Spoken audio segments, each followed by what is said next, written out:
I didn't raise my voice when she spoke.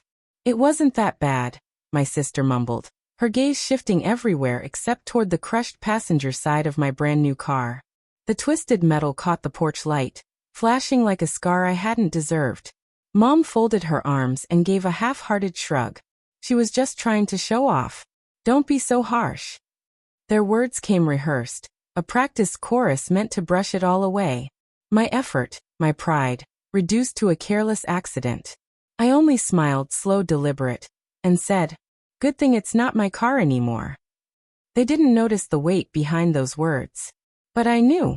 When I first bought that sedan, it wasn't just a vehicle. It was proof. Proof that endless overtime, sleepless nights, and swallowing every family insult had finally amounted to something real. The day I drove it home, my sister instantly demanded the keys, just to take it for a spin. Mom chimed in, "She'll only drive around the block." I refused. And from that moment, I caught the way they looked at me, like my success was arrogance, like I needed to prove I was still one of them. So when the crash finally came, I wasn't shocked. Only disappointed. It wasn't the bent steel that cut the deepest. It was my sister's smirk and my mother's shrug. That's when I realized respect would never be freely given in this family. If I wanted it, I'd have to take it. That night, while they slept, I sat in the living room staring at the glow of the streetlight bouncing off the ruined paint. Rage simmered, but I kept it buried. Anger was noisy, and noise got ignored. Quiet, however, was remembered. I began planning. Step 1: paperwork. 2 weeks before the accident, I had already transferred the title out of my name and into my sister's. On paper, the sedan belonged to her.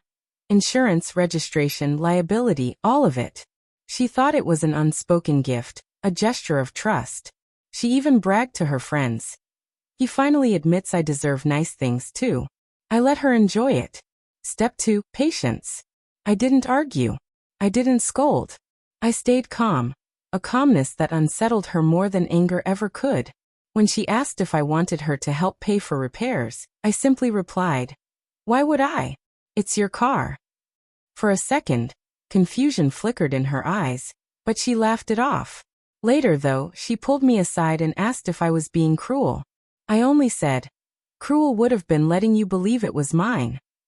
Then the bills started rolling in, towing fees, repair estimates, insurance hikes, all addressed to her. At first, she stormed into my room waving papers, accusing me of tricking her. I looked her straight in the eye and said, "I didn't wreck it. You did." That was the first crack. She tried to push the burden onto Mom, but Mom couldn't save her this time. This wasn't just another family squabble where the roles blurred. This was legal reality. And legal reality doesn't bend for pity. Every phone call from the insurance company, every overdue notice, every quote for repairs. It all landed on her shoulders, not mine. I watched her shift from defiant to desperate. She started selling her designer shoes online, canceling nights out, calling me late asking if I'd take the car back. I told her the truth again. Good thing it's not my car anymore. The breaking point came 3 months later, at family dinner. She sat silent, poking at her food, pride swallowed whole. Mom kept glancing at me, waiting for me to step in and fix things like always. I didn't. Instead, I set down my fork, leaned back, and looked at my sister. "You said it wasn't that bad. Do you still think that?" Her eyes filled with tears, but she didn't answer.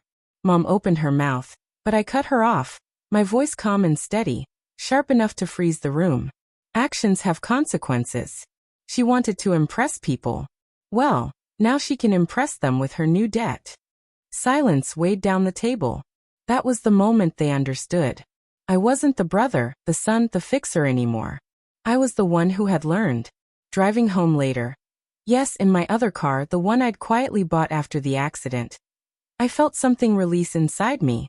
Relief. Not because she paid, but because I didn't. See, revenge isn't fire. Fire burns bright and dies quickly. Revenge is ice. It creeps in slowly, freezes deep, and lingers long after flames fade. My sister still drives that scarred sedan. Every time she turns the ignition, she's reminded of the night she thought it wasn't that bad. Every dent, every rattle, every costly repair belongs to her. And me? I carry nothing. Because the truth is, it stopped being my car the moment she destroyed it. I simply made sure the world agreed. In the end, they learned respect. The only way people like them ever do, when it cost them something real. So no, I wasn't exaggerating when I said it. Good thing it's not my car anymore.